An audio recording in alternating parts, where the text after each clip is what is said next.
Mnangagwa was weak and captured by business cartels.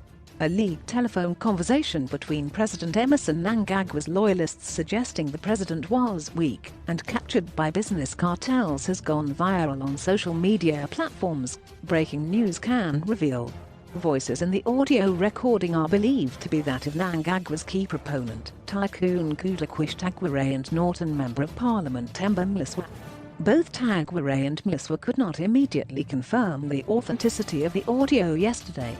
However, Secretary for Information, Media and Broadcasting Services Xolani Gwala said, if the recording was authentic, then it proved that the president was not captured. Listen to audio circulating on social media, and whilst its authenticity has not been verified, what stands out is that the parties having a conversation agree that President Ed is not captured. He makes his own decisions on merit to the frustration of those with entitlements, Mnangagwa said. In the 26-minute audio, the known ZANU-PF benefactor and Secunda Holdings proprietor seemed to suggest that he influenced most key government appointments made by the ZANU-PF leader since he came into power in November 2017.